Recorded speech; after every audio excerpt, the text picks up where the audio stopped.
right, call the meeting to order. Good evening, everyone. Welcome to our Williamsport City Council meeting. It's Thursday, August 11th, 2022. We are at Trade and Transit 2, 3rd floor. Please rise for the invocation by Councilman Eric Biter, followed by the flag salute.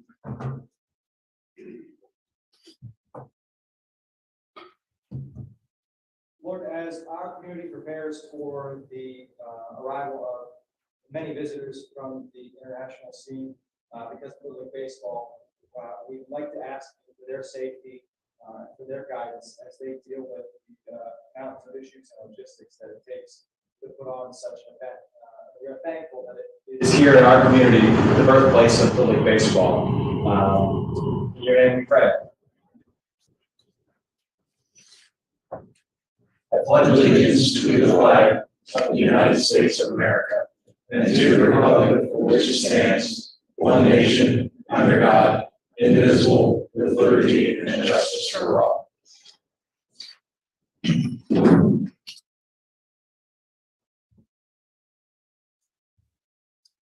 All right. Item 3, approval of city council meeting minutes dated July 21st, 2022. Is there a motion and a second? Move it. Second. A motion and a second. Are there any comments or questions from members of council? We have Mrs. Katz remotely as well. So Bonnie, feel free to chime in. All right, hearing and seeing none. Go ahead, Bonnie. Sorry. I got you. I'm here. All right, perfect. Mr. Lubin on the motion, please. Mr. Allison, Yes. Mr. Mackey. Yes. Mr. Biter, Yes. Mrs. Katz, Yes. Mr. Yoder. Yes, motion passes 5-0. Item 4, limited courtesy to the floor. We've had no requests tonight. We're going to jump around a little bit here. We're going to go down to item 22, certificate of appropriateness for 175 Pine Street signage. Is there a motion and a second? Move it. Second. Motion and a second. Mr. Nar, good evening, sir. I'll turn it over to you. President Yoder, members of council, what we present to you tonight is a request from UPMC. The property location is 170 Pine Street. They're looking at locating a sign which states UPMC on the building itself. You do have images of that. It is of white channel lettering. It'll be self-illuminating.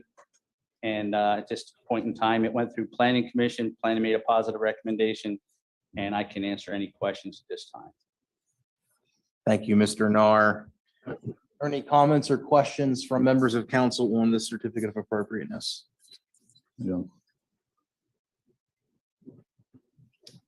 Okay, hearing and seeing none. Mr. Lubin on the motion, please. Mr. Allison. Yes. Mr. Mackey. Yes. Mr. Biter, Yes. Mrs. Katz, Yes. Mr. Yoder. Yes, motion passes 5-0. We'll jump to item 6, a public hearing for street vacation. I'll start by calling the public hearing to order or opening the public hearing. Is there anyone that wishes to speak in favor of the street vacation? Okay, hearing and seeing none. Is there anybody that wishes to speak against the street vacation? Okay. Hearing and seeing none, I will close the public hearing. We'll move to item 7, ordinance on street vacation for vacating Spring Garden Street in the 8th Ward on first reading. Is there a motion and a second? So moved. Second. Motion and a second. Mr. Nar. Good evening. What the city is requesting to do is to vacate the city's interest in Spring Garden Street between East Edwin Street and East 4th Street. You do have a sketch plan. As part of the old city redevelopment area and everything like that, we do have the Salvas, who is to the east of the property, and then like Cumming College has to the west of the property. We're vacating our interest. I do have a letter from the college saying that they have no issue and do support the vacation. And the reason for doing so is obviously is DeSalvo is looking at expanding and being part of the old city redevelopment area at this time. I can answer any questions. Thank you, Mr. Nar. This was discussed and reviewed in the Economic Revitalization Committee. Mr. Biter, I'll let you chime in to see if there's anything to add or any of the discussion in ERC. what we had talked about in ERC is the positive impact that the Old City development is continuing to have in that neighborhood. And I had brought up the fact that DeSalvo's restaurant had gone through a bit of an expansion about 10 years prior to that with what they called their outdoor terrace and then their oyster bar area. This is just going to add to that, allow them to add more seating. We have a rendering here that we didn't have at the ERC meeting, where it looks like they've got some rooftop seating as well. Again, what Lycoming College has done in that area and now what Pine Ridge is starting to do is starting to reverberate even more. So we welcome this kind of development from a private developer like DeSalvo's. Here, here. Here, here. Any other comments or questions from members of council related to the street vacation? All right, hearing see none. Mr. Lubin on the motion for first reading. Mr. Allison, Yes. Mr. Mackey, Yes. Mr. Biter, Yes. Mrs. Katz, yes, Mr. Yoder. Yes, motion passes 5-0. Gary, thank you very much.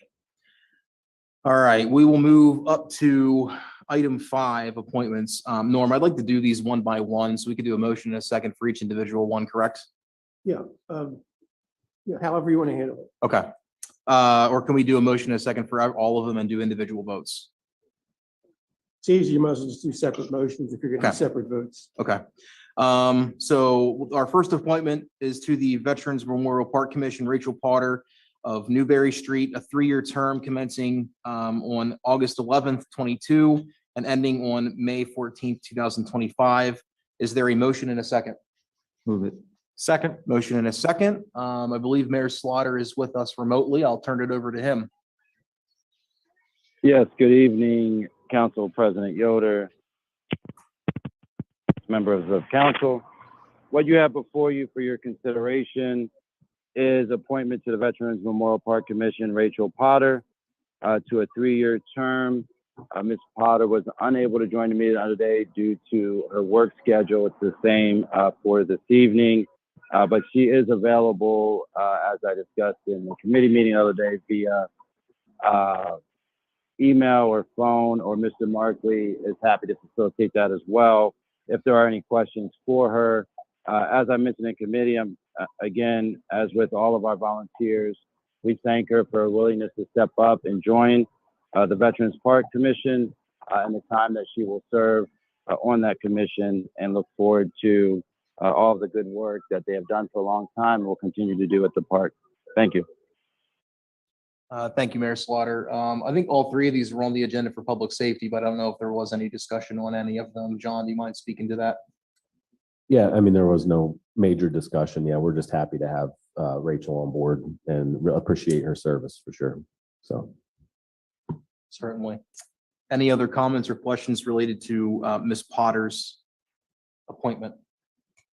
I would like to say something, Adam. The floor is Adam. yours. This is one of the Veterans Memorial Park Commission is a commission that has done tremendous work. Everything that they have done and accomplished in the last 10 years has been absolutely unbelievable. And I'm sure Rachel will put some more energy into this. We know what the commission has done so far, and I hope people go up and appreciate what is done in that and at the Veterans Memorial Park. It's an incredible place. Yeah, I'll second those sentiments, Bonnie. Completely agreed. Any other comments or questions related to Ms. Potter? Hearing, seeing none. Mr. Lubin on the motion for Ms. Potter, please. Mr. Allison, Yes. Mr. Mackey, Yes. Mr. Biter, Yes. Mrs. Katz, Yes, Mr. Yoder. Yes, motion for Ms. Potter passes 5-0. We'll move to the Civil Service Commission. We have our first appointment proposed, Mr. Jeff Reeder, 56 Brandon Place, reappointed to a term commencing on August 11th, 2022 and ending on August 11th, 2026. Is there a motion and a second for Mr. Reeder? so moved. Second. Motion and a second. This was not discussed. I'm sorry, I'll turn it over to you, Mayor Slaughter. I keep forgetting you're out there. Yeah. Good evening again, Council President Yoder, Vice President Katz, members of Council Administration. Yes, this was discussed in finance briefly as well. Mr. Reeder's reappointment to the Civil Service Commission. He's been a longstanding member of that commission, has done a great job there for us, and I'm happy that he has offered to continue serving on that commission for this reappointment for another term. And it was reviewed in public safety. Thank you. Thank you, Mayor Slaughter. Mr. Mackey, anything to add from public safety? I don't, probably not, but No, we all know Jeff. He does an amazing job. It's a very important thing that he does and that group does. So no, we're happy to have him back. I would second that. Any other comments or questions related to Mr. Reeder's nomination or renomination? I would just like to reiterate that also. Jeff does an incredible job. He's been with the city and this commission for a long time. And as we all say, thank you very much, Jeff, for all that you do. Yeah, I would agree. Jeff is a huge asset, has been for a number of years on this commission, and we're lucky to have him. Any other comments or questions related to Mr. Reeder? Hearing and seeing none. Mr. Lubin on the motion for Mr. Reeder. Mr. Allison, Yes. Mr. Mackey, Yes. Mr. Bider, Yes. Mrs. Katz, Yes, Mr. Yoder. Yes, motion for Mr. Reeder passes 5-0. Our second appointment for the Civil Service Commission is an alternate. Ms. Renee Smith is appointed as an alternate. Is there a motion and a second? Move it. Second. Motion and a second. Mayor Slaughter, I'll turn it over to you again, sir. Yes, good evening again. What you have before you for consideration is Renee Smith, appointed as an alternate for the Williamsport Civil Service Commission. Everyone is, or most people are there, probably aware that she served in the fire department for many, many years. And so as office manager over there, and so she's very familiar with the procedures and processes, and we're in need of an alternate in this capacity. And Renee put her name forward. Again, as I said earlier, with all of our volunteers, we thank them for submitting their name and their willingness. And I will turn it back over to you. Thank you. Thank you, Mayor Slaughter. John, I presume nothing from public safety. Yeah.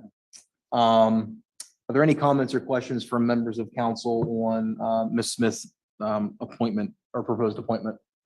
I have a question. Adam? Yeah. Adam, I have Yep. a question. I know how much Renee has done with the fire department over the years, and I know her love of the fire department also.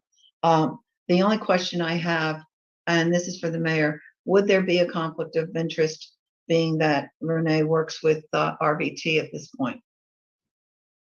From my understanding, no, I'll defer to Norm for that. But since they've transitioned to an authority, I don't believe there's any conflict. But Norm, are you able to answer that definitively? There's no conflict I'm aware of Okay. because she works for a separate legal entity now. Okay. I know. Yeah. I think I just wanted to, clarify that everything comes out clean. No, good point, Bonnie. I remember, I think it was Ways Garden, or was it earlier this year? We appointed a city employee to that, and I think that came up in the discussion as well. I recall talking about trying to look at developing or implementing some type of a policy or a procedure, just to outline, if we have situations where we have city employees on city boards, commissions, in voluntary capacities, what that looks like, so that I think predominantly from the discussion was to make sure that we don't put them in a position to, compromise themselves or their position or their job or any of that kind of thing. I get between Mayor Slaughter, Molly, you're here. Have we made any progress, or did we start to look at what that procedure might look like? No, we have not started that yet. But to Okay. be clear, Renee's not a city employee any longer, just to be clear on that. And as Norm mentioned, more likely than not, there's not going to be any conflict arise between civil service and the transit authority in the unlikely event that there would be a conflict. One, she's only an alternate, but if she's serving in and filling in for that meeting, I'm sure, and a conflict arises, I'm sure that she would abstain. But as a non-city employee currently, we don't foresee any conflict. but we have not developed that policy as of yet. Okay. No, I appreciate that. If in the future, if we do run into where we have a volunteer, that is a city employee that comes forward and that the administration does want to nominate, I would just kindly ask that we are able to see what that policy looks like, so we can make sure that any future employees, if they're appropriate to serve, are positioned for success, and we can ease that potential concern. So thank you. Any other comments or questions from members of council on Ms. Smith? All right, hearing seeing none, Mr. Lubin on the motion, please. Mr. Allison, Yes. Mr. Mackey, Yes. Mr. Bider, Yes. Ms. Mealy, yes, Ms. Katz, yes, Mr. Yoder. Yes, motion passes 6-0. I had to get my numbers right there for a second. All right, we will move to item 9, resolution accepting sponsorship from the United States Air Force. Is there a motion and a second? Move it. Second. Motion and a second. I'll turn it back over to Mayor Slaughter again. Yes, good evening once again, Council President Yoder, Vice President Katz, members of council and the administration. What you have before you is a resolution accepting sponsorship from the United States Air Force. Whereas the Air Force would like to sponsor hoops in 3 of our city parks, $9,500 sponsorship. And the 3 parks will be Memorial, Youngs, and Shaw. I believe we have Master Sergeant Leo Knight Inglesby there with us tonight. I've had a great relationship with Master Sergeant Knight Inglesby. Of course, we are very appreciative of the United States Air Force, their generous sponsorship in this regard, and all of the work, of course, that they do to keep us safe. And just thank Master Sergeant for the connections that he's made and what he's brought to Williamsport to benefit our community, both in his capacity as recruiter, but also as a member of our community, to make sure that our community is growing and having positive impacts such as this one via sponsorship from the United States Air Force. So very, very fortunate, very appreciative.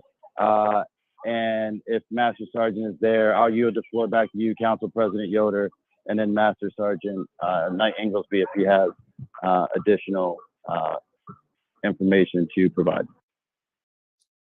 I'll turn it over to you if you'd like to chime in before we discuss further. Absolutely. And welcome No, tonight. Council President and members of council, thank you so much for having me. A lot of familiar faces from what I saw on the Zoom call earlier this week. It's an honor to be able to be in this position to do this for the city that my wife and I have called home for the last 2 years. Our time, we've got less time ahead of us than we do behind us here in Williamsport. And when the mayor and I were collaborating with ideas that I can use my position to give back to the city, I think investing in our youth is a mutually beneficial partnership between the United States Air Force and the city of Williamsport. And I'd be happy to answer any questions if you guys had any about them, about that partnership to the best of my abilities. If I could just chime in real quick, sorry, there's no strings attached to this money other than on the backboards, we need to have the United States Air Force emblem and airforce.com, which of course we will do. Thank you. I'll yield the floor back. Thank you, Mayor Slaughter. This was reviewed in public safety. I'm not sure if there's anything to add, but I'll turn it over to Public Safety Chair, Mr. Mackey. No, I mean, I'll be the first to add, thank you so much for this donation. It's amazing. So yeah, that's all. I mean, how can you say no to this, right? No, Yeah. I would second that. You know, we're grateful to have the donation and the partnership. We're fortunate to have you in the city. It sounds like I don't think this is a permanent. Are you transferring somewhere else? Eventually, Eventually. yes, yeah. This is a 48-month assignment. Gotcha. I'm about almost 30 months into it. So. Gotcha. Well, we certainly hate to see you go, but we're thankful that you were here or are here and will be here as long as you'll be here. And you know, and thank you for your service. You do a lot for all of us, and we're very grateful. Thank you very much. Thanks for having me, and thanks for being such a welcoming community to a couple Southerners from the Mason-Dixon line. It's been a pleasure living here. Thank you, guys. Thanks, members of council. Appreciate it. Thank you. Are there any other comments or questions from members of council on the resolution? Hearing, seeing none. Mr. Lubin on the motion, please. Mr. Allison, Yes. Mr. Mackey, Yes. Mr. Bider, Yes. Ms. Mealy, yes, Mrs. Katz, yes, Mr. Yoder. Yes, motion passes 6-0. We'll move to item 10, resolution agreement between the city of Williamsport and Department of Army for accelerated levy system evaluation. Is there a motion and a second? Move it. Second. Motion and a second. I'll turn it over again to Mayor Slaughter. Yes, good evening again, Council President Yoder, Vice President Katz, members of Council Administration. What you have before you is a resolution for an agreement between the United States Army and the city of Williamsport. This is for the expedited levy assessment or evaluation. As everyone knows, we've been working on the levy for a number of years now, and we are now at a point where we are finally ready to move forward with an agreement between the Army Corps of Engineers and the city of Williamsport. And this is the risk assessment that is yet have to do. This was a lot of questions of why are we doing a risk assessment if we already know some of the deficiencies related to the levy. And we've talked about this a little bit in the past, but just to recap it briefly here, we are aware of the deficiencies and we started working on some of those. For example, the electrical at the pump stations. And then what the colonel from the Army Corps of Engineers said, they will complete the risk assessment simultaneously to us starting to work on the deficiencies. And then at the end, we will reconvene to see if there's any further work that's needed to be done, or is that enough, that deficiencies we've already identified in order for the levy to be recertified and accredited. This has obviously been worked on from the federal level to the state, county, and us at the local level, from FEMA to FEMA, and all Army Corps of Engineers and the various agencies that have been involved along the way.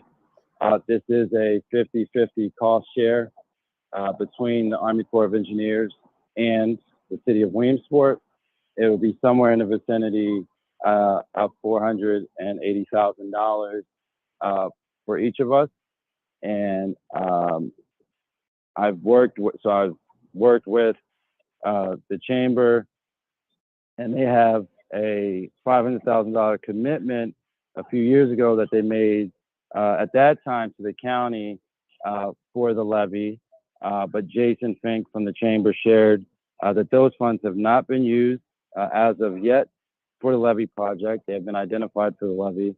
And he's willing to work with the city to see if we can use that money to help with our match for the project, since it is directly associated with the levy. And obviously from the chamber's perspective, it will assist the businesses that are covered and protected by the levy. And so there is a caveat as well, as far as for ARPA funds. For example, if we don't move forward with the chamber funding, you can't go federal to federal, but I've worked with our federal delegation, and they are aware of this agreement, and the Army Corps of Engineers ready to move forward. We would just need to get an exception from the feds to be able to use the ARPA money if ultimately that's the route we need to go. And to be clear, the money requirement will not be needed in the immediate future. So we do have some time here to work with the chamber and other folks towards our 50-50 cost share. It was just that the Army Corps wants to get started and work on this and expedite it so that our businesses and residents, the flood insurance does not go through the roof, as we all are well aware of the issues with the levy. I believe John Sander is with us tonight too. If you have any technical questions related to the risk assessment, and with that, I'll turn it back over. Thank you. Thank you, Mayor Slaughter. This was reviewed in economic revitalization. I'll turn it over to Mr. Bider. It was reviewed in ERC. The mayor did a very good job of summarizing a lot of the questions and comments that we had when we were there. The question that I would present to the mayor is, you touched on it briefly, that they do not need the money right away. But what kind of an indication are we getting from the chamber as far as length of time until we get an answer from them? So if we do get a no, we can start to pivot to our federal delegation and get that exemption. And how long will that exemption take if we have to get it? Is there a set process for that? Is it 6 months? Is it 6 weeks? So working with Jason, it sounds, obviously I can't speak for Jason, but they are committed. He did say they're committed to the levy. And so I don't foresee that taking very long at all, to be quite honest with you. And so he said they already have that 500,000 allocated to the levy.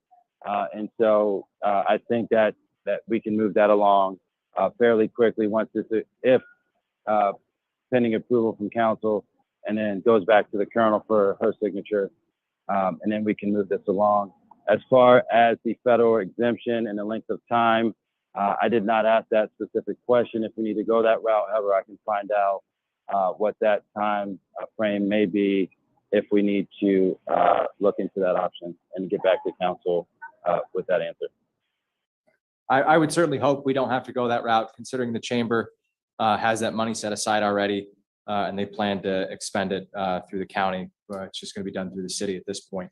I will just also like to add that initially when this came up, probably about 2 months ago now, maybe even 3, I was a little upset that we had to do yet another study on the levy, but knowing that we can do work that coincides with this study, so we don't have to worry about losing any more time, it's very good to hear. So I do appreciate knowing that. If there's any other questions from other members of council, I'll yield the floor. Thank you, Mr. Bider. Are there any questions or comments from other members of council? Ms. Mealy? Yes, Mayor? No, I'm sorry. Go ahead, Councilwoman. I'm sorry. You'll pardon me if you covered this in committee and I missed it, but the second codicil on page, item 2, page 1, no later than 15 calendar days after the effective date of this agreement, the non-federal interest shall provide the full amount of its share of costs. That's not binding. Speak years. I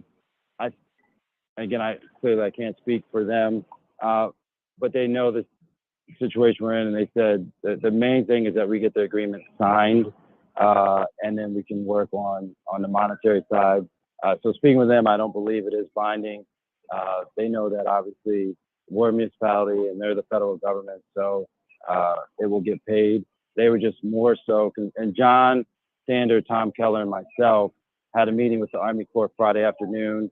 They were unaware of that we only had one meeting in August, and they wanted to, which is why and I should have thanked Councilman Yoder for adding this to the agenda after the deadline. I appreciate that. But they weren't aware of only one meeting. So they want to really get this work started. And so they said they really, at this point, wanted an agreement first and foremost, and then we can look into the payments after that. So they made it sound like, again, I can't speak for the Army Corps, but they made it sound as though first and foremost, and John Sander add in if there's anything I'm missing, that they just wanted to sign agreement so they could start to work first. Mr. Lubin, I'm assuming that the record from tonight will indicate that we're aware that we're agreeing to the agreement, but that the source of the funds is not entirely clear yet, so that the 15-day codicil may be something that we can't meet. Yeah, from what the mayor's saying, it sounds like the deadlines is not, that deadline is not mandatory. Yeah, I'm just saying, if we're signing an agreement that agrees to that deadline, then I'm just hoping that the discussion kind of demonstrates that we're aware of that conflict and trying to resolve it. But okay, that was all. Thanks. Any other comments or questions from members of council? Mr. Allison? Just one comment to Mr. Byer's point about being able to continue work while this evaluation is going on. And that point has been made clear many times, as our city engineer knows and has heard. We've sat in meetings where they've told us, regardless of studies or things that are in the works or being negotiated, keep doing things to the levee to improve it. Don't let work stop because there are some details to work out with paperwork or things like that. They've stressed that it's all going to be in our favor if we continue to fix the things that we already know need fixed and are going to be part of the solution. So it's good just to keep that in front of our target, as our target. Thank you, Mr. Allison. Any other comments or questions from other members? Go ahead, Derek. Sorry, if I may add just one more thing. The colonel is planning to come up back to the Williamsport area sometime this month. She has some other meetings and she wanted to stop by Williamsport to take another glance at the levee as well. But just wanted to say that she is planning to come back up. This is top of mind for them, and we are first in the queue. So they're ready to go.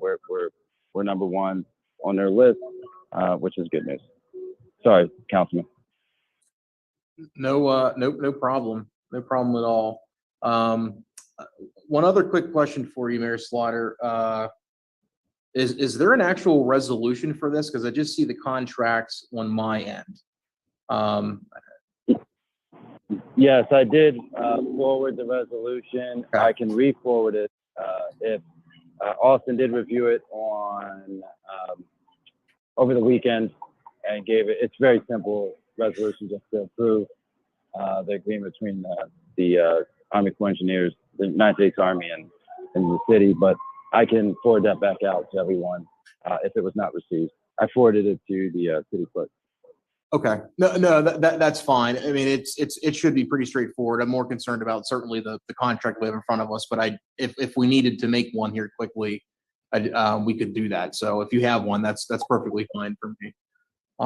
Any other comments or questions from members of council? All right, hearing and seeing none. Mr. Lubin on the motion, please. Mr. Allison, Yes. Mr. Mackey, Yes. Mr. Biter, Yes. Ms. Mealy, Yes. Mrs. Katz, Mrs. Katz. Yes. Mr. Yoder, Yes, motion passes 6-0. Item 11, resolution authorizing a consultant agreement between the City of Williamsport and Government Finance Solutions. Is there a motion and a second? Move it. Second. Motion and a second. I'll turn it over one last time to Mayor Slaughter. I think this is the last one we have for you, Mayor, so. Okay, thank you, Council President, again for lining my items up here at the beginning. I appreciate it.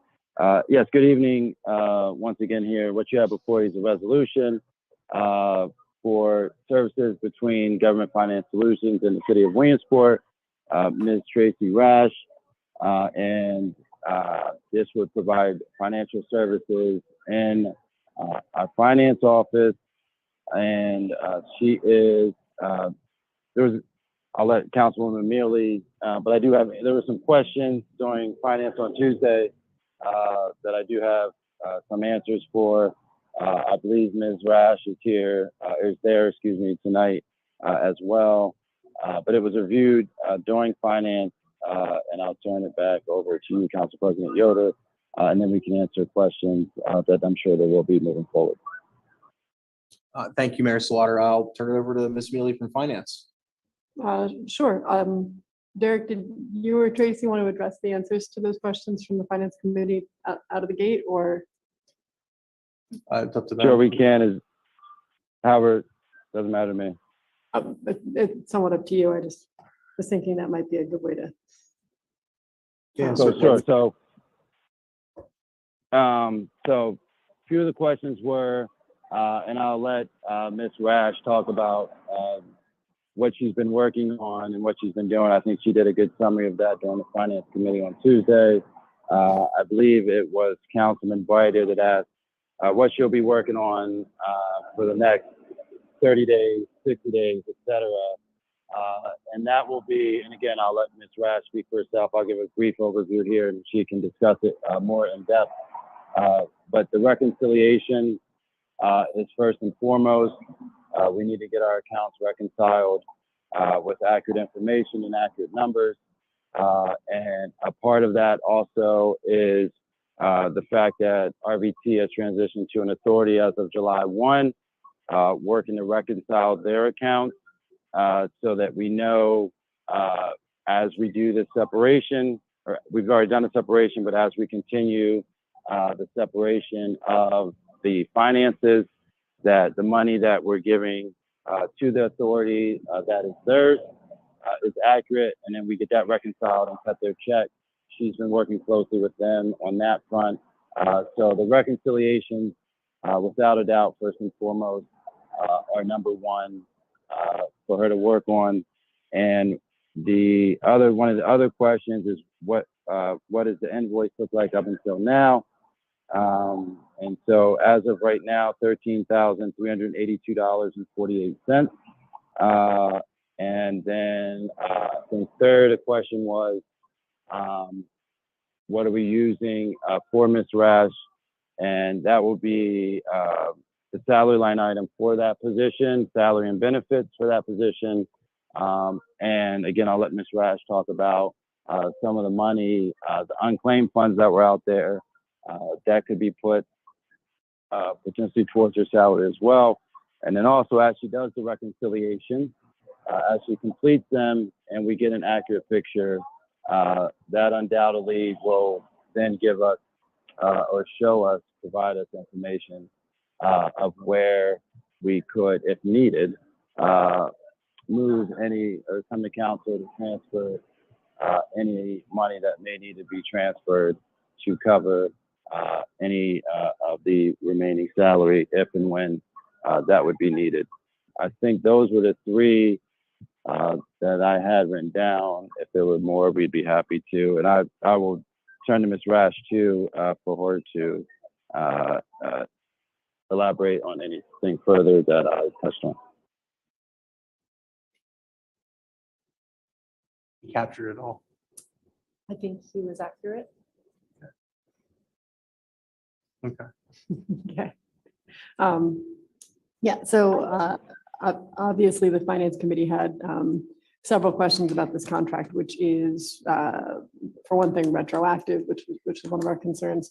But also, the one thing I think Derek maybe didn't cover, and perhaps you could help me with, Tracy, is how much is left in the salary line item for the former employee in the finance department? I think the mayor had looked at that number. I have not personally looked at that number, and it was around $30,000. Okay. So the current proposal is to take the outstanding invoices thus far, the 13,000, and take that from the salary line item in that office. However, the expectation, of course, moving forward over the next several months toward the end of the year is that we will dramatically exceed what remains in that salary line item. The Finance Committee requested at our meeting on August 29th, prior to the September 1st meeting, that the mayor and Ms. Rash come to the Finance Committee with a handful of items, but one of them was a proposal for where we were going to find the remaining funds for funding the Ms. Rash's services, at least through the end of this budget session. And then, of course, we'll need to look at how we're going to work it into next year's budget if that's a proposal by the administration. But I guess I should back up. I'm not very good at being polite. The first thing to say is that Tracy, it's nice to finally meet you face to face, and that I'm sorry that this is kind of an awkward exchange without you having a secondary representative from the city up there. We did have some discussions sort of spurred by Mr. Biter related to what Tracy has been working on thus far in the office. Given that she's been working within the city for about 30 days. It was a lengthy list. Would you like to go over it again? I'd be happy to. Good evening, council members. So during the Finance Committee, we talked about some things not only that I have been working on, but that still remain to be worked on. So we'll start with the fire department. With respect to fire, there are several federal grants that are over a year behind in reporting. So I was working with the chief to get the information together to be able to report on those federal grants. In regards to that, I spoke with FEMA, who is one of your grantors, about grant reporting. And when I was on the phone with her, she told me that you had been chosen for a monitoring. So FEMA comes out and checks your, well, not anymore, remotely, FEMA checks your records, sort of like an audit. That letter was sent to the city in December and there was no response from the city. So those things are still outstanding. I'll be meeting with the chief to gather those items for the monitoring. I'm also meeting with him tomorrow morning to do your state grant reporting. And I've provided both chiefs with information in order to do their budget for next year. However, there are no bank reconciliations done. Well, there are limited bank reconciliations done since December 31st, 2019. So the information in your system is not accurate. So I gave them historical data, but it's only as good as what's in the system right now. So we will be working towards getting budgets together. And I've also attended the pension board meeting for the fire department. Then generally, with respect to finance, I filed the quarterly taxes for the second quarter. In digging through piles of paper that were left in the finance department, I found an IRS notice for the fourth quarter of 2021. In contacting the IRS, I was told you actually had 3 issues outstanding. The largest one being that you have a notice from 2017 that you did not file certain documents with the IRS, and that they had sent you multiple notices, none of which were responded to, and that you're now in civil penalty phase, which means that the likelihood of getting those penalties abated is next to nothing. I did ask for them to send me a transcript of the documentation so that I can write an abatement letter and try on your behalf to get that penalty abated. The other 2 issues were resolved with the IRS on those calls. As I said, I've been working on completing the reconciliations. I also found that you had money in what's called Pennsylvania unclaimed funds. So I went onto the unclaimed funds website. I drew down your money from those entities that had deposited money there. They don't tell you, they just tell you the names of the entities. They don't tell you how much. So earlier this week, we received $15,000 on your behalf.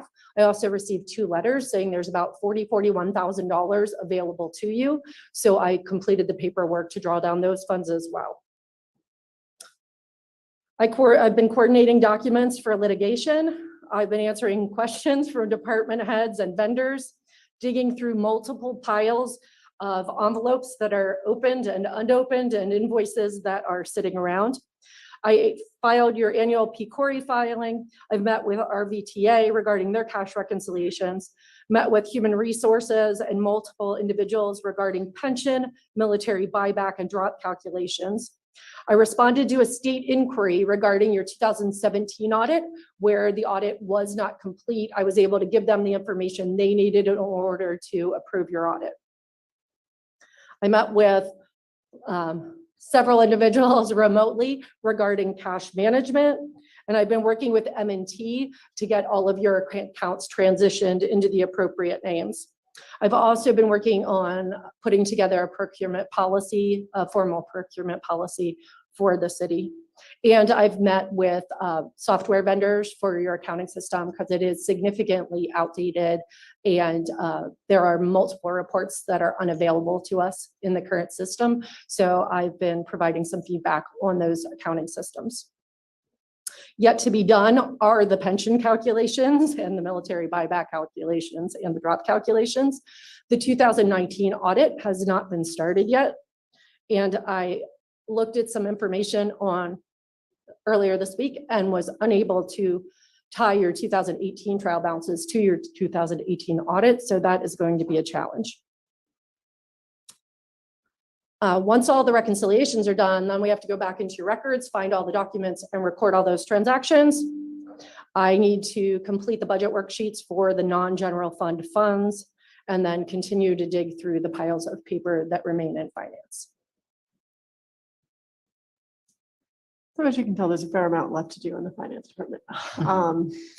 But that said, I guess was just to recap almost live what we did at the finance committee after Ms. Rash summarized what she had been working on. I did ask her if she thought the finance department was a 2-employee department, and she said no. But so part of the game plan is, Ms. Rash, and correct me if I'm wrong, but I have the impression that you are with us more or less to cure effectively about a decade of short staff in the finance department and us mismanaging documents there. And then at some point, like any other superhero, you will move along.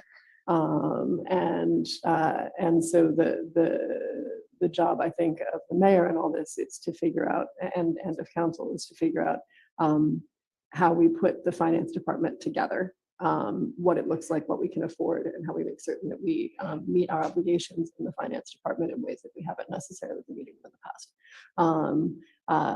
and what that looks like expense-wise. In terms of this agreement that we are contemplating this evening, it is ideally for a short term. I don't think that there is an exit strategy currently, but I encourage the mayor, we all encourage the mayor to obviously look as quickly as possible at a new hire in the finance department, because the last thing I think that we want to do is let Ms. Rash clean up all of our messes and then have no one aware of what she's done and how to keep everything in place. And then obviously so we need a plan for moving forward, and we need a financial idea of how we're going to do that. I get the impression that the administration's hope might be that we will discover funds that we didn't anticipate being there that we will use to cover this contract. It is not clear to me that that will be what will happen, but I think we can at least hope that whatever comes of reconciling all of our finances will be neither a net loss nor a net gain, that we will remain approximately where we think that we currently are. But I don't know if you have any better guidance you can give us on that. I'm assuming not at this point. Not right now. Yeah. We're in triage right now. Yeah. Finance, of course, didn't forward this with any recommendation because we don't do that anymore. But we did have a long discussion, and I felt a fruitful one. And I'm certain that other members of council have further questions on this agreement. So I will yield the floor. Do other members of council have any initial questions? I have a couple, but I'll yield the floor to others first. I ask. I asked the ones that there's plenty to chew on. Yeah. I was able to go back and watch most, I think, of that conversation. It was a good conversation. If this was answered, or discussed, I missed it when going back and watching that. So to Ms. Mealy's point, we need a long-term plan, because based on what I see in this contract, you're great. Don't get me wrong. Thank you. But we can't afford you by any means. I mean, so I think the mayor said, I think we're at what, 13,000 for the first month, 13,500 somewhere in there. $13,382 and some change. Yeah, that's if we do that for a year, that's $150,000 to $160,000. So I guess my question is, what kind of timeline are we looking to either come up with a plan of, getting a full-time staff member or multiple staff members, if we can find the funding for that, and getting out of triage? I guess what does that look like? Mayor Slaughter, Tracy, either, both of you? Yeah. That's probably a combination of both of us. The length of time, fortunately, Tracy has the competency, skill set, experience. And to your point, most importantly, maybe the efficiency to do this relatively quickly. However, given the large amount of issues in front of her, it's going to take someone with that same exact experience, competency, skill set, etc.,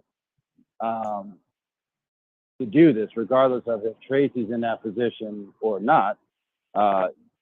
We're not, and realistically, going to find someone with the level of expertise needed to get us out of this position for some type of inexpensive amount, unfortunately. And so I know we will work through this as quickly as we can and get the reconciliations done, so that then at that point I will be able to accurately bring forward recommendations related to a new hire in that department. And Tracy actually works on that with us as well, makes recommendations, will assist with a succession plan to make sure that it is a smooth transition between her and the next individual that fills that role. I think there was a little discussion on Tuesday, if I remember correctly, related to Director of Finance.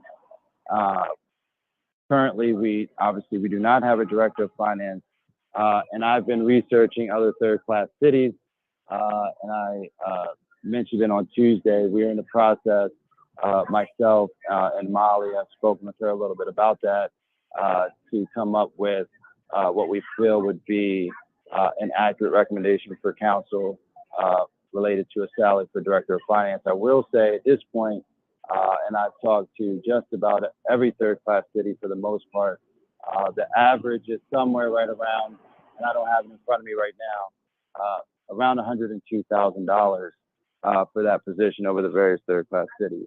And so I think we do have to be mindful moving forward of what that realistic cost will be, particularly in this labor market, as we identify an individual moving forward. So,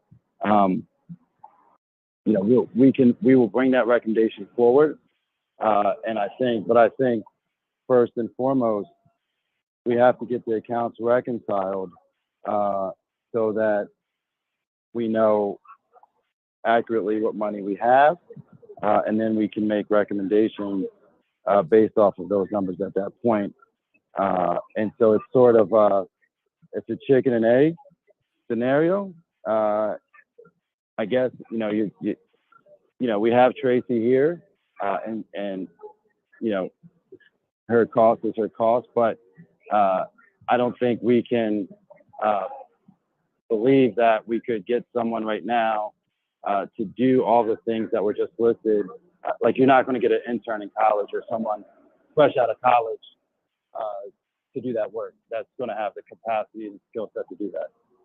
And so Tracy is going to lead us in that direction and help us make that transition once we are back on solid footing to be able to fill that role. But it's still going to be obviously some level of experience that's going to be needed. And then also she'll help. I mean, she did, as was just noted, say that it's more than a two-person department. She'll be able to make additional recommendations. And I know Tracy's there, so I don't want to speak for her. She can elaborate. But as we really are diving into this and getting everything reconciled, we'll be able to make additional recommendations as to, intern and what full-time employees we should have, part-time, et cetera. So we will, our goal is to bring that just as soon as possible. To put a time frame on that, I think is difficult at this point. And I don't know if Tracy wants to discuss any of that, but I know she's done this before. She's done this in other municipalities, and she's currently doing it with us and a few others right now. And I think we should be, I believe, fortunate. She came highly recommended, and even folks from DCD that said this is who you need to lead you out of your current situation. And so I am appreciative that she has taken this on and can, move us forward into a new era, so to speak. Thank you, Mayor Slaughter. No, I would second that. I appreciate her being here. I mean, clearly in 4 weeks, there's a lot that's been uncovered. There's been a lot of progress we've made. There's a lot way to go for sure, but I would agree with that. Yeah. Thinking. I have another question. Mr. Allison, and then Mr. Biter.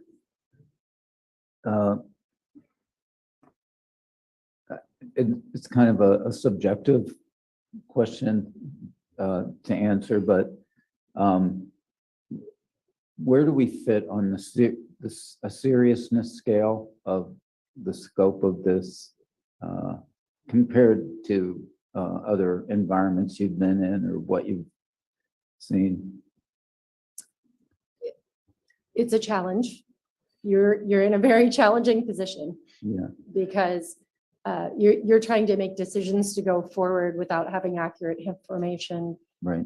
to look at historically. And that's why that's my number one goal, is to get you to a place where you know at least as accurately as possible what you've had, and then you can move forward. Thank you. Yeah, the amount of time you've been here, of course, you're not here every day of the week, so it's amazing how far you've gone so quickly. And we really can't move forward till you uncover everything, and that's going to take a while. I don't see, we can't rush the process at all. There's just no way to do it. I do agree with Councilwoman Mealy that we should have somebody as soon as possible by your side learning these things.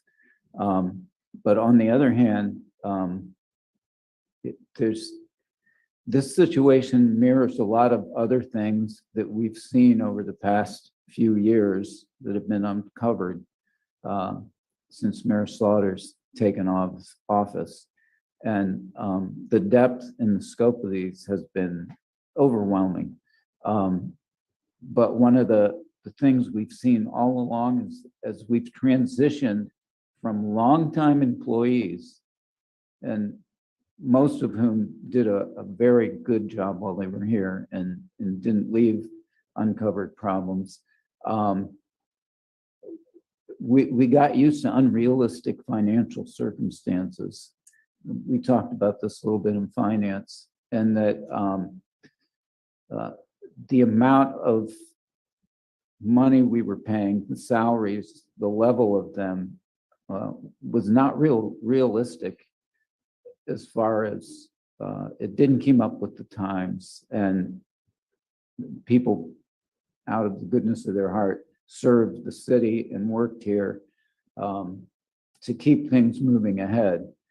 But we really got behind financially and lost sight of what it was going to take to replace professionals with skills that no one else has. And I think we're really going to have to come to grips with that alongside this, that we're going to need people in that department that Councilman Yoder, you mentioned $150,000 a year, at this rate. Well, with two people, we may be paying something close to that regardless. So, but because we don't want this to happen again. We've said that about all these situations. And the only way to assure that is to have every base covered competently. So I don't think we're going to get out of this really quickly. I think we're going to have goals to hit, but it's just a reality, harsh reality that we're going to have to, another one that we're going to have to work through. Thank you. Thank you, Councilman Allison. Mr. Biter, you had some comments. Yes. Appreciate everything you're doing thus far. And again, the age of the issues that you're finding it's unfortunate that the city has been put in that position. What I would like to propose is an amendment to the resolution. Looking at the contract, that I don't see any end date in there. Not that I want to see you out by any means, but what I'd like to do is put a 90-day provision or a $75,000 amount, whichever comes first, for us to bring this contract back up for renewal. So that way we as a city do not get in a situation where costs have run rampant and we're unaware. I also hope that that will spur the administration to start looking a little bit more vigorously for somebody to act as a director of finance. So that way we can make use of your time as well as educate them as best as possible. Because I can't even begin to imagine how that position would function given what you're uncovering right now. Personally, I could get on board with that. I mean, just doing some quick math. I mean, Tracy, you found essentially about $55,000 in unclaimed property, right? That's hanging out there-ish. That's what I believe. We received 15. I've Yeah, applied for the other 41, so I'm hoping that Understood. that will happen. Understood. Yep. You know, between that and I think the remaining line item with Mr. Pavlok's salary, I mean, that's right there in that 75, 85 range. You know, we can use that to account for this contract at that time. That gives us time to, if we, you know, need to find more money down the road, it gives us some time to put a plan in place, but it also, I think, gives us a little bit of a check and balance here because clearly that's needed, not of you, but of the financial situation that I think we're in. I think that's frankly, a pretty wise suggestion. So want to make an amendment to the, Yes. Are you talking 90 days from when she started or 90 days starting? 90 now? days from today. Today, okay. We'll do 90 days from today because that'll put us squarely in the middle of budget and things like that. Right. So, If we're the I might say we should get ourselves in the new year just to save okay. everybody the hassle of dealing with this. and So would doing that the be budget. one? so what about this? So what about, rather than a time frame, why don't we put a cap on the contract? Because this is essentially a time and material contract, so why don't we put a not to exceed in it? Based on what we're doing so far, that should get us through the end of the year. If, I mean, assuming that, you know, $13,000-14,000 a month would get us to the, you know. I would likewise expect that probably we'll do a bit more spending in the budget. Yeah. Area. Yeah. I'm just trying to avoid. Well, I don't know. There doesn't be any sort of hassle during budget time, but that's up to you guys. I'm fine with whatever. I'm just saying that. Yeah. If it's gonna add an extra layer of complication to a time, it's already pretty complicated, No, understood, as you will. understood. Yeah. I'd be okay with that. I should also mention, I don't think Tracy put a dollar amount on the IRS penalty, but it's 160 grand. Yeah. So. Well, regardless of this, we've got to find out where that's coming from too. So, but understood. Right. Mr. Bider, you're making that motion to amend? Yes, I'd make the motion to amend, and I would say on time frame, if we're in agreement, 120 days. And are we going to put a dollar figure on that as well? Did we come to an agreement with that? Yeah, I'd be okay with 85. 85. if Yeah, we're gonna add the based additional on the days. conversation here. Am I allowed to Yeah, ask a clarifying absolutely. question? Yes, please. 120 days from today and 85 from today? I just want to make sure, or is That's it correct. 85 in total 85 from today. from today, from my last bill? That's correct. Okay, thank you. I would second that. Any other comments or questions related to the motion to amend? Okay, hearing and seeing none, Mr. Norman on the motion to amend. Mr. Allison, Yes. Mr. Mackey, Yes. Mr. Bider, Yes. Ms. Mealy, Yes, Mrs. Katz, Yes. Mr. Yoder. Yes, motion to amend passes 6-0. Are there any other comments, questions, or items related to the contract? This is going to be something we're going to be dealing with for at least the rest of the year, probably the next couple of years. I would, Tracy, look, thank you very much for the work you've done so far. We're here to support in whatever way is needed. So, Right, thank you. all right, hearing and seeing no other comments or questions on the contracts. Mr. Lubin on the main motion, please. Mr. Allison, Yes. Mr. Mackey, Yes. Mr. Bider, Yes. Ms. Mealy, yes, Mrs. Katz, Yes. Mr. Yoder. Yes, main motion passes 6-0. Tracy, thank you very much. Thank you. Mayor Slaughter, thank you very much and be safe in your travels, okay? Thank you, council, and I appreciate that too. Yep, no problem. All right, we'll move up to item 8, ordinance amending part 1 of the codified ordinances of the city of Williamsport in first reading. Is there a motion and a second? Move it. Second. Motion and a second. So this was not reviewed in the committee. My apologies. It's been a week on my end. So this is just amending city councils, what the way the city council can meet. So, you know, we've recently uncovered some previously unidentified, I don't know what the proper word is, Procedural. caveats, procedural issues with meeting remotely within committee. And looking at that challenge, it came to mind that we amended doing meetings remotely, but we never did that with committee meetings. So all that this does is literally adds a sentence under Rule 11 under Article 111.01 composition meetings and proceedings. The last sentence is added and it just says the committee shall be able to meet electronically through video conferencing at the chair's discretion. This was reviewed by our solicitor, Austin White, and that was his verbiage and guidance. So that's literally all this is.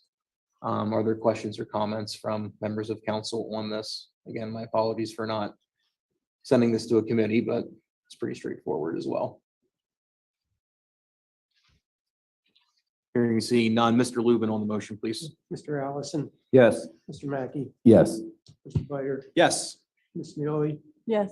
Mrs. Katz, Yes, Mr. Yoder, Yes, motion passes 6-0.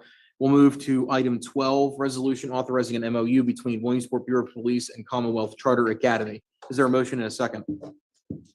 So moved. Second. Motion and a second. Chief Snyder, good evening, sir. Good evening, Council President, council members. The resolution I bring before you is a memorandum of understanding between the Williamsport Bureau of Police and the Commonwealth Charter Academy located here in the city on Commerce Drive. It's pertaining to a cooperation with the mutual support to maintain school safety, relatively, procedural MOU between us and the school for a police presence and response. So it's about as simple as that. It was reviewed by Austin White, the city solicitor, and approved. And I'll open up the floor for any questions on this particular resolution. Thank you, Chief Snyder. This was reviewed in public safety. It was. This is obviously no cost to the city. This is us, just creating another good relationship with an institution of learning we have here in the city. So, I mean, Commonwealth Charter Academy over there on by Planet Fitness. Mhm. And Chief, correct me if I'm wrong. This is primarily they're an online school with a office presence there, right? Yes, sir. So, yeah, again, there was not a whole lot of discussion because, this is really just a good thing for us and it's a good thing for them. So. Thank you, Mr. Mackey. Are there any comments or questions on this from other members of council? Hearing and seeing none, Mr. Lubin on the motion, please. Mr. Allison, Yes. Mr. Mackey, Yes. Mr. Byer, Yes. Ms. Mealy, Yes. Mrs. Katz, yes, Mr. Yoder, Yes, motion passes 6-0. We'll move to item 13, resolution authorizing an MOU between Williamsport Bureau of Police and Lycoming College. Is there a motion and a second? Move it.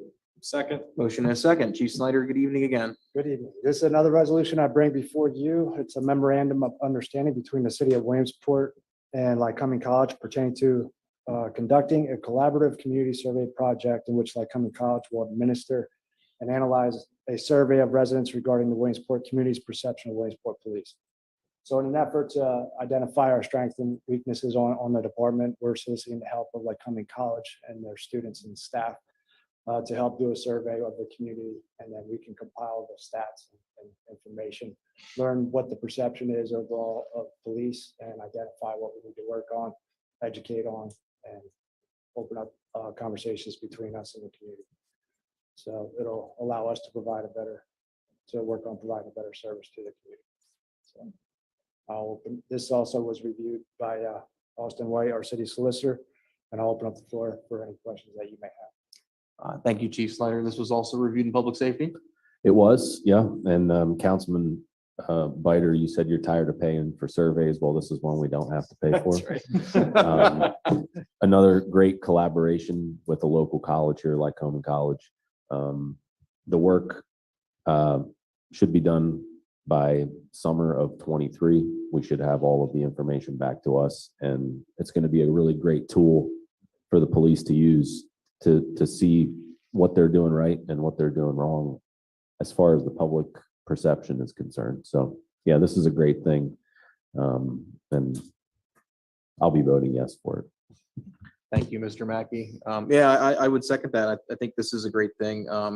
You know, I think educating the public as much as we can on, you know, what we do, how we do it, and, you know, building those relationships with the community is great. This is a great way to do it. I would want to, off topic but related, I would commend the department and the mayor for these cookouts that you're doing. I haven't been able to make one yet. Unfortunately, I'm always out of town, so thank you. But Appreciate that. no, they're a great idea. They're building bridges in the community, and I think this will help us do that too. So I'm glad to see that. And just again, commend you on the work for that. That's great. Thank you, sir. Appreciate it. Any other comments or questions from other members of council? Mr. Allison? Yeah, I want to thank the chief as well. This is very forward-looking stuff that some of us have been asking for a long time, especially those of us who've been on council longer, seeing the need for that. And just want to commend you, chief, and the whole department for, because you have the whole department behind you in this, that they're looking at it that way and interacting with the community in a new way that is non-threatening, and opens up all kinds of possibilities that are good as far as communication and understanding. And so, yeah, this answers a lot of things that some of us have wanted to see for a long time. So thank you. Thank you. Well said, Mr. Allison. Mhm. Any, Ms. Mueller? Yeah, I think well, I have two questions. One, it referred early on, will the police actually be taking part in the survey or in giving the survey? I guess I'm, mean one of the first administering sentences. the What's that? survey? Yeah, No, okay. It says the WBP and Doctors Lopez Medina and Union will survey residents. So it's going to be more of It's a, gonna it's be going to awkward. be the staff, and Okay. it's going to be the staff and students. Okay. It certainly would be wise, I would say. I mean, they're doing it only within certain census blocks, it looks like at this point, right? So it's pretty targeted. I'm sorry. We're only doing the survey within certain census blocks at this point, so it's pretty targeted. Yes. Okay. It's been generated. We're actually working off, like I'm in college, had a grad student that worked with us who did a similar project. We're going to build off that a little bit, just expound upon it and compile all that information. As I talked before, working on a strategic plan. We've been knocking off a lot of our items on that list and that plan in the first year, but I'd like to get a fully established 5-year strategic plan. And this will help with that and what we need to do and where we need to move forward with. So. Okay. Yeah, so I guess that was my second question is when we've concluded this in 2023, you may be able to summarize a bit more fully maybe at the end of the semester, but what is it? What do we do with the information they've gleaned? How do we incorporate it into our policies and procedures to give ourselves a better department? It's not always going to be about policy and procedures. It may be. A lot of times perception might be wrong. And so one of the things is opening up the door for communication, being more transparent. A lot of what you get today is education comes from TV. A lot of what you see on TV is not the case. So that's what we're dealing with a lot of times.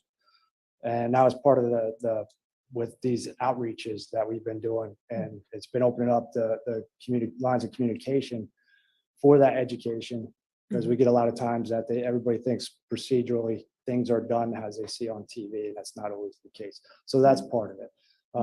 But on change in policy and procedure, maybe, not sure, because I'm not sure what we're going to get back.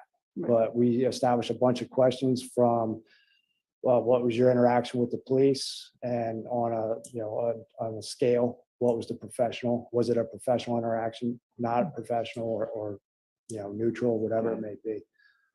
So looking at how the perception is coming from the community and what do we need to do to change those perceptions. So if it is something procedural that we need to change, then we'll get together with everybody within the department, our FOP, look at what our policies and procedures are now, see if we need to update them. We are currently updating them because we are trying to get accredited. So we are going through a lot of our policies and procedures now and updating them and making them more current, more current. And with the new equipment that we're getting to include the body worn cameras that we're going to be getting. So that'll be a newly established policy and procedure. So just to get, it's just to bring us to the times, be better, be transparent, and do it the best we can so we can provide a better service to the community. Good. Well, I think my only point is that certainly one method of outreach is to ask people questions about how they feel about the job that you're doing. But then, of course, we also have to listen to the answers to, I mean, and even if the answers aren't necessarily based on an accurate perception of policing, we still have to in some way or another manage to take those answers and turn them into a more positive feeling about the department. Yes.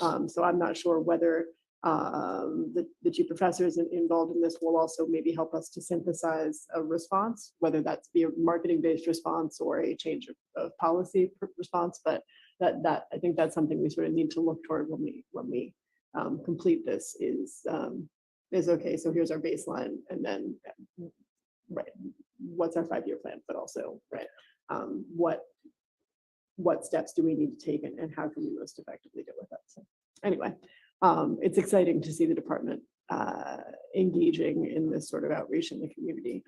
And it will be exciting to see what the responses are. And frankly, that to a certain extent, if they're positive, fantastic. And even if they're not particularly positive, that gives us plenty of room for improvement, which is also an exciting thing. So,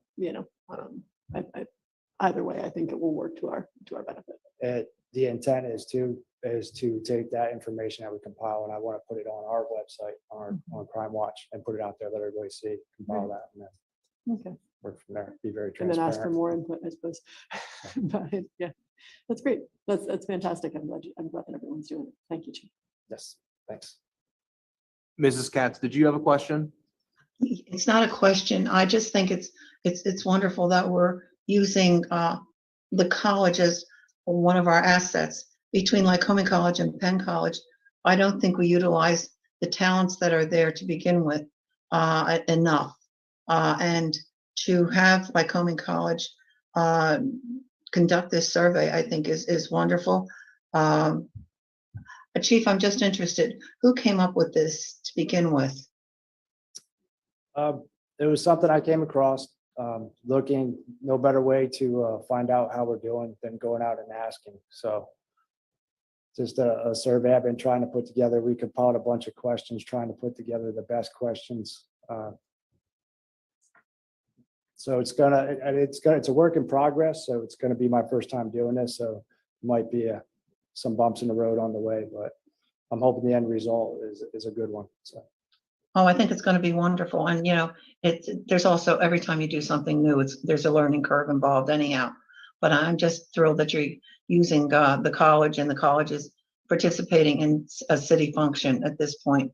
And I think it's going to benefit everybody all the way around as far as what can possibly be done. You never know what comes out of you have the youth going around taking the survey in the neighborhoods, but you also have the youth that's going to participate in this.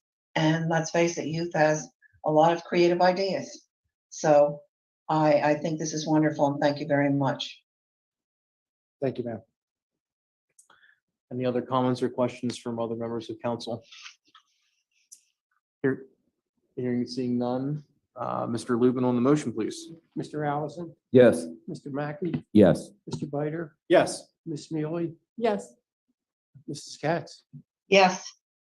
Mr. Yoder. Yes, motion passes 6-0. Item 14, a resolution to increase internet service. Is there a motion and a second?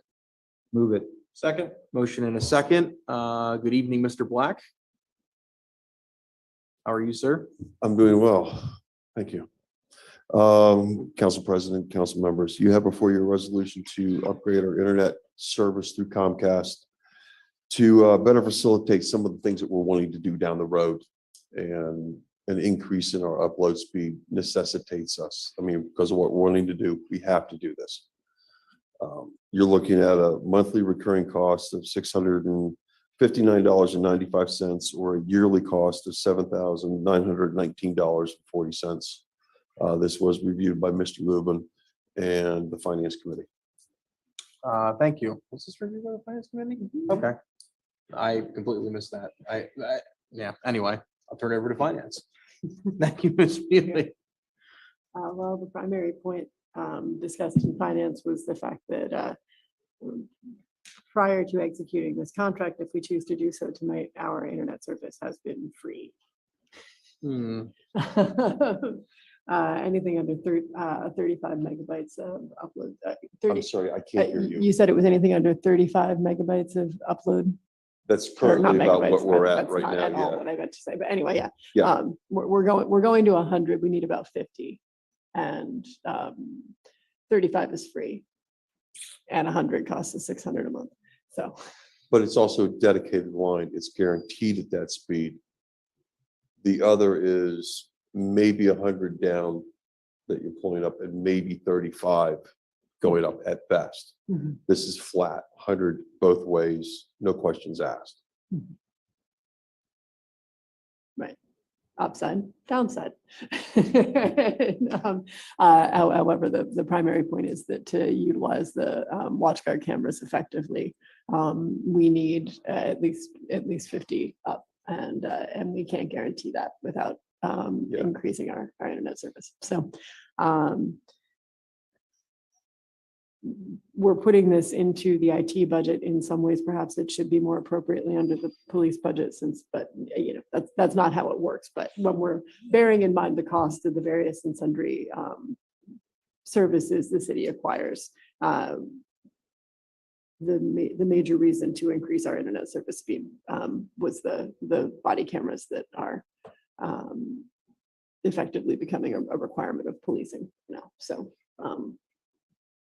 just kind of a way to look at it. That said, this contract is 36 months. Mr. Black has no reason to believe that what often happens with residential Comcast contracts might happen with the commercial one. That is to say, the price should not jump dramatically at the end of the 36 months, but we could always negotiate or look for another provider. And there are other providers. Mhm. Okay. And At least two that I can think of. okay. If we would need, for some reason, to increase the speed that we had, we could do that midstream. We don't have to wait for the end of the 36-year contract to change the amount of data we have. That's everything, Mr. Mayor. Thank you, Ms. Mealy. Are there any comments or questions on this from other members of council? All right. I don't have any either. Hearing and seeing none. Mr. Lubin on the motion. Okay, Mr. Allison, Yes. Mr. Mackey, Yes. Mr. Biter, Yes. Ms. Mealy, Yes. Mrs. Katz, Yes. Mr. Yoder. Yes, motion passes 6 to Thank you. 0. Thank you, Mr. Black. We'll move to item 15, resolution modifying the 2021 action plan. Is there a motion and a second? Move it. Second. There is a motion and a second, and I will turn it over to you, Skip. Good evening, sir. Good evening, Council President and members of council. Hopefully this is the last time I have to bring this item for your approval. We've been doing this for a few months, but this is the final resolution the council needs to approve for us to complete the substantial amendment to be able to provide the additional funding for the police or the fire apparatus that we've been looking at. Through the work of CEDACOG and Kristen McLaughlin and Tyler Dombrowski are here this evening to answer any other questions, but you've seen this multiple times. We're closing out 16, 17, 18, and we're using up uncommitted funds 19, 20, and 21 to find the money. There were 2 public hearings held there. It was on the table for 30 days. We're here to answer any questions. You've seen this multiple times. It was reviewed in finance. I'll answer any questions, or Tyler or Kristen are here to answer any other questions. Thank you, Skip. I'll turn it over to Ms. Mealy from Finance. This is uncommon, but finance has no further comments to offer. Rare indeed. Any other comments or questions from other members of council? Hearing and seeing none, Mr. Lubin on the motion, please. Mr. Allison, Yes. Mr. Mackey, Yes. Mr. Bider, Yes. Ms. Mealy, Yes, Mrs. Katz, yes, Mr. Yoder, Yes, motion passes 6-0. Item 16, a resolution to approve the fiscal year 2022 annual action plan for the CDBG and home investment program. Is there a motion and a second? Move it. Second. Motion and a second. Good evening again. I'll try to be very brief. Document in front of you is about 78 pages, but in summary, the city's received $1,042,508 in CDBG funds for the year 2022 and home funds in the amount of $272,211. And we have put together the action plan. Again, it's been advertised, public hearings have been held, and we're coming to you for the final approval. We're looking to put $645,643 into public facilities and infrastructure, into housing rehabilitation through the CDBG program, $72,091, and the home program, $202,711. Accessibility, we're looking at CDBG for $40,359. Light elimination, CDBG, $66,920. The home ownership program through the home fund, $45,000. And administration, CDBG, $208,500. Home, $24,500. Again, Kristen and Tyler are here to answer any questions as they put this all together. They held the public hearings. We all were there, and they did the public outreach that was necessary to comply with the HUD regulations. Again, you've seen this every year for the past 42 or 43 years. Thank you, Skip. I'll turn it over to Ms. Mealy. This was reviewed in finance. this was reviewed in finance and there was no particularly exciting discussion. I think Mr. Bider had a handful of questions, but the budget for community development shrank slightly this year. The home budget, I think, was up by a small amount as well. Correct. The total loss in funds was like 20,000. Yeah, neither of those is unanticipated, but we did have a bit of an uptick in funding during the pandemic that appears to have dried up. So barring any change at the federal level, we're back on the trend of slowly decreasing amounts of funding in community development. Aside from that, the allocations are not unusual. What is a little unusual is the filing time for this. I believe we have. We're running up against the next final week. clock. We have to get this submitted. Which is exceptionally unusual in the community development department. So we're hoping to get back on track for next year Absolutely. with the help of CEDACARD. Okay. I'll defer to other members of finance if I missed anything. Any comments from other members of finance? Any comments from other members of council? Okay, hearing and seeing none, Mr. Lubin on the motion. Mr. Allison, Yes. Mr. Mackey, Yes. Mr. Bider, Yes. Ms. Mealy, Yes. Mrs. Katz, yes, Mr. Yoder. Yes, motion passed 6-0. Thank you, Skip. Thank you. We will move to item 17, a resolution to commit funding for the Greenways, Trails and Recreation Program for the Basin Street Riverwalk construction. Is there a motion and a second? Move it.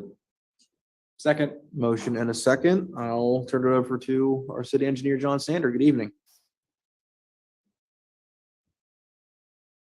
Good evening, everybody. This is kind of a redo of what we passed in May. Essentially, DCD is very interested in giving us grant money for this project. It was previously split into two segments. Essentially, phase one from Panera Bread to underneath the underpass to the on-ramp on 180, and then from that point to the Riverwalk 1 and 2 phases.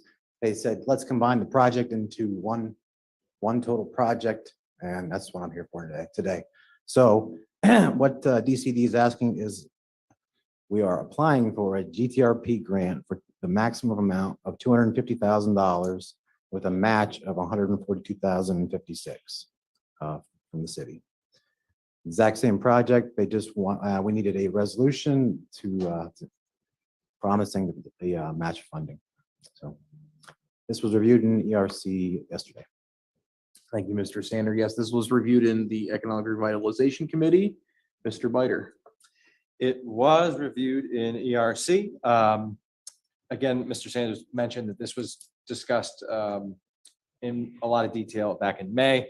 We approved it back in May. It's just a matter of it being a one-phase project versus a two-phase project, which is why it's back before us. The $142,056 match that is required is a great use of ARPA funds for that type of project, considering it's going to be adjacent to all the old city development, and to get more foot traffic down there as much as possible is going to be integral to its success. Thank you, Mr. Biter. I would agree. Any other comments or questions from other members of council? Okay. Let's just remember that when next time we amend our ARPA budget, Ms. Mealy. We do remember that. My only question is how firm do we think the budget for this project actually is? 392,000, we think we're gonna get it done for that? I don't know.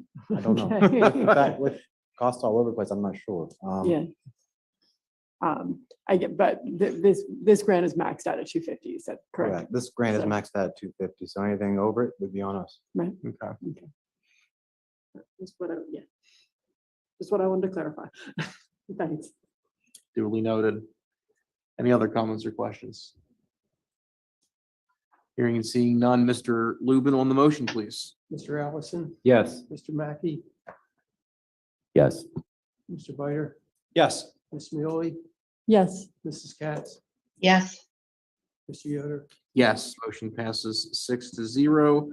Item 18, a resolution of agreement between the city of Williamsport and Williamsport Area School District. Is there a motion and a second?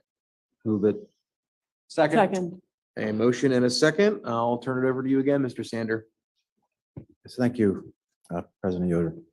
So a few months back, Williamsport Area School District put out a contract to pave Cochran's parking lot that completely surrounds the school building itself. Along the southern portion of the parking lot is a strip that's a city alley that serves 5 houses over there. So the school district and the contractor asked to see if the city would pick up that portion of the paving project, so it didn't leave it completely newly paved parking lot and then a busted up strip of alleyway. So that's what you have before you here tonight.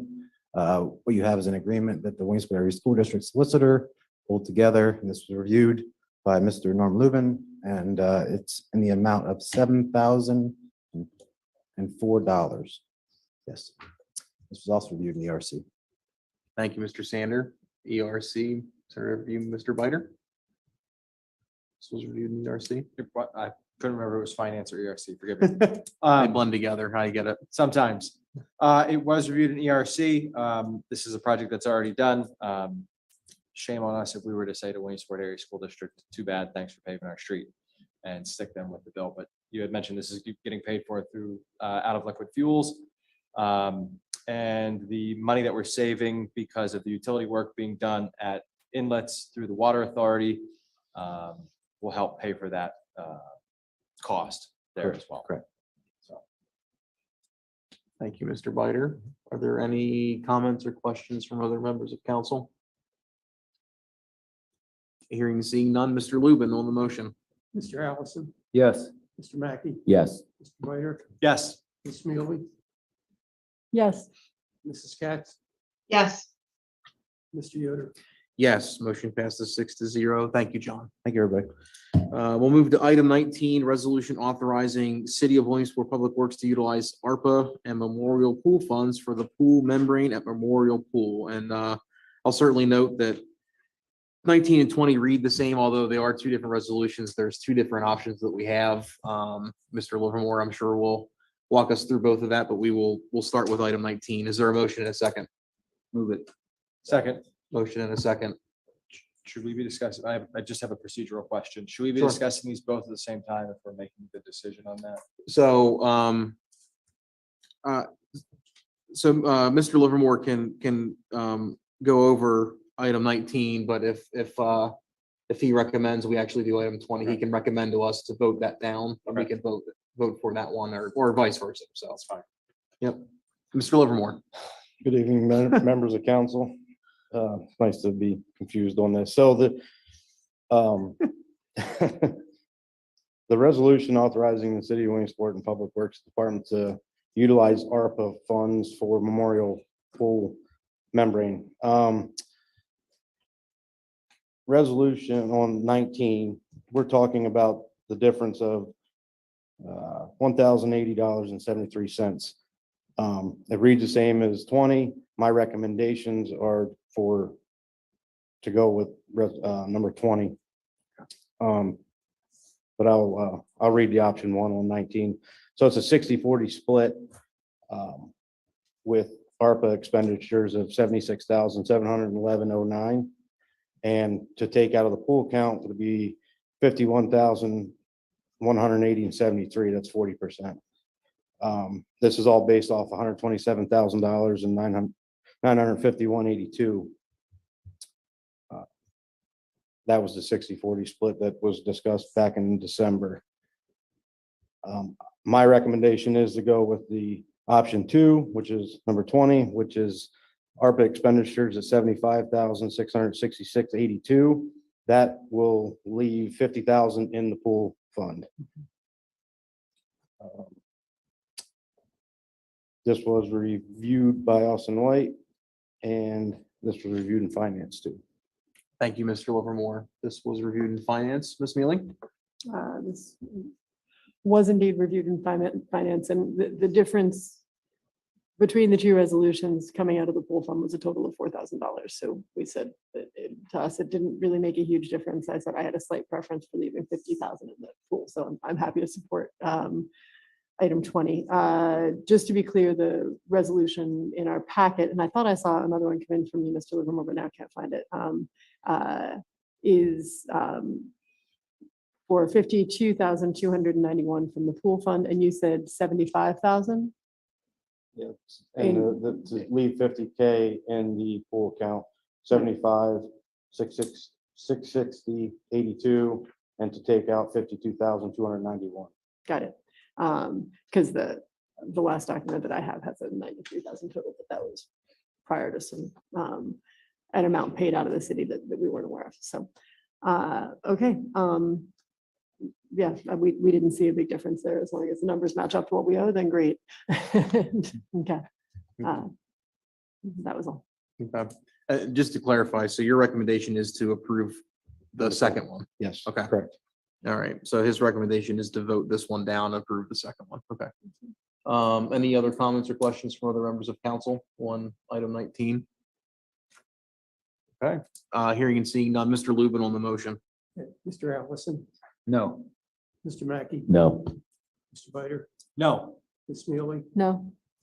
Mrs. Katz, No, Mr. Yoder, No, motion fails 0 with 0 votes, 6 nays. Item 20, is there a motion and a second?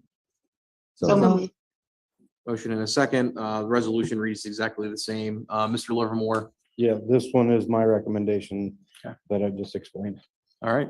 Thank you very much. Anything to add for finance? Probably not. Figured as much. Any comments or questions related to item 20? Hearing and seeing none. Mr. Lubin. Mr. Allison, Yes. Mr. Mackey, Yes. Mr. Biter, Yes. Ms. Mealy, Yes.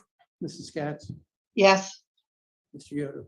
Yes, motion passes 6-0. Item 21, resolution awarding the 2022 contracts for street line painting and seal coating for the city. Is there a motion and a second? Move it. Second. Motion and a second. I'll turn it over to you again, Mr. Livermore. Good evening. This resolution is awarding the 2022 contracts for street line painting and bituminous seal coating for the city of Williamsport. The company doing the line painting was D'Angelo Contracting Services LLC for $20,684.18. They will be doing roughly 381 lineal feet throughout the city. Thank you. Standard every year we go through it. We try to touch everything up. Luckily, this year HRI did the benefit for us and did most of the main run down here, so which will be a little bit of a savings. I don't know how much yet until we get there, but that's all already done. The bituminous seal coating, Russell Standard Corporation, in the amount of $32,032.32. This is our tar and chip that we will be doing at a few locations throughout the city. Two main runs that we plan on doing is James Road and Hillside Road. So hopefully I get another 5 to 6 years of longevity out of these two locations. This was reviewed in finance as well. Any questions? All right, thank you, Mr. Livermore. This was reviewed in finance. Yes, and we further confirmed our belief that Mr. Livermore has a lot of knowledge about paving. What? I didn't hear that. Yeah,